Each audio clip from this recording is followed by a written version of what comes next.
How to study physics. साथियों, इस video में हम लोग जानेंगे कि आखिर फिजिक्स को कैसे पढ़ें ताकि हम लोग शून्य से शिखर तक का सफ़र आसानी से तय कर सकें। तो चलिए अपनी आज की वीडियो को शुरू करते हैं, जिसमें रूल नंबर 1 है स्टडी एवरी डे। यानी कि हम लोगों को रोज़ पढ़ना है, चाहे हम लोग थोड़ा सा ही पढ़ें, एक ही चैप्टर क्यों ना पढ़ें, लेकिन हम लोगों को रोज़ पढ़ना है। रोज़ पढ़ने से क्या होगा, हम लोगों में एक कंटिन्यूटी आएगी और कंटिन्यूटी फिजिक्स के लिए बहुत ज़्यादा ज़रूरी है। सभी विषयों के लिए ये रूल अप्लाई होता है कि हम लोगों को रोज़ थोड़ा थोड़ा पढ़ना चाहिए, है ना। अब बढ़ते हैं अपने अगले नियम की तरफ, यानी रूल नंबर 2 की तरफ। हमारा रूल नंबर 2 है read text book every day. रोज़ किताबें पढ़ें। बच्चों, ये बहुत ज़्यादा ज़रूरी है कि हमें रोज़ पढ़ना भी है और किताबें तो रोज़ ही पढ़नी है। रोज़ किताबें पढ़ने का मतलब है, जैसे कि आप क्लास में गए तो क्लास में जाने से पहले क्लास में क्या पढ़ाया जाएगा इसके बारे में आप पहले से ही पढ़ कर के जाएं, है ना। इससे आपको क्या फ़ायदा होगा कि आप क्लास में ज़्यादा अच्छे से उस पार्ट को समझ पाएंगे और टीचर से भी अगर आपका कोई क्वेश्चन है तो आप उसको फटाफट पूछ लेंगे, है ना। अब हम लोग आगे वाले रूल की तरफ बढ़ते हैं, यानी कि रूल नंबर 3 की तरफ। भैया, रूल नंबर 3 कहता है अटेंड क्लास एक्टिवली। क्लास में हमेशा सक्रिय बने रहें। सक्रिय बने रहने का मतलब ये है कि कई बच्चे ऐसे होते हैं कि क्लास में सिर्फ इसलिए चले गए क्योंकि क्लास में पढ़ाई हो रही है। उन्हें कोई मतलब नहीं होता है कि क्लास में क्या पढ़ाया जा रहा है, कैसे पढ़ाया जा रहा है। वो बस गए, पढ़ लिए और चले आए।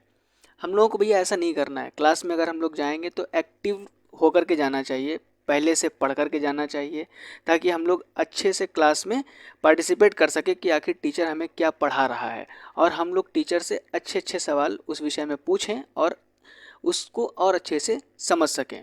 इसी के साथ साथ अब बढ़ते हैं अपने रूल नंबर 4 की तरफ। Learn by experiments. हमारा रूल नंबर 4 है बच्चों, लर्न बाय एक्सपेरिमेंट। प्रयोगों से सीखो। बच्चों, आप लोग लैब में जाते हो, ढेर सारे एक्सपेरिमेंट्स कराए जाते हैं, है ना। तो आप उन एक्सपेरिमेंट्स से सीखिए कि आखिरकार ये एक्सपेरिमेंट कैसे हुआ, इसमें कौन कौन से रूल्स लगे, क्या क्या प्रिंसिपल्स लगे, है ना। इससे क्या होगा, आपको उस एक्सपेरिमेंट से उस टॉपिक के बारे में और ज़्यादा से ज़्यादा समझने का मौका मिलेगा। ठीक है। 5th रूल बहुत ही ज़्यादा इम्पॉर्टेंट है बच्चों, जो है सॉल्व एटलीस्ट 1 क्वेश्चन डेली। बच्चों, आपको फिज़िक्स में लगभग रोज़ कम से कम एक प्रश्न तो सॉल्व ही करना है। और वो कैसे सॉल्व होगा, आप पहले टॉपिक के बारे में पढ़िए, फार्मूला को पढ़िए, उसको एनालाइज कीजिए, फिर क्वेश्चन को पढ़िए और उसको अपने अकॉर्डिंग सॉल्व करने की कोशिश कीजिए। इससे क्या होगा बच्चों, आप में खुद से प्रश्न सॉल्व करने की टेंडेंसी आएगी और आप बड़ी बड़ी प्रॉब्लम्स को भी चुटकी बजाते ही सॉल्व कर लेंगे। चलिए अब बढ़ते हैं अपने अगले नियम की तरफ। बच्चों, हमारा लास्ट रूल है ज़रूरत पड़ने पर यूट्यूब की मदद लें।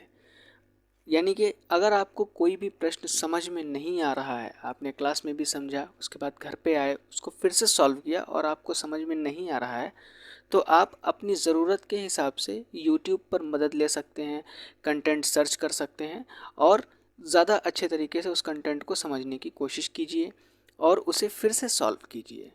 इससे क्या होगा, आपको कंटेंट के बारे में जो भी प्रॉब्लम्स हैं वो सब क्लियर हो जाएंगी। फिज़िक्स पढ़ने के लिए मुझे यही कुछ रूल्स समझ में आते हैं, तो मैंने ये आपके साथ शेयर किए हैं। अब मिलते हैं नेक्स्ट वीडियो में।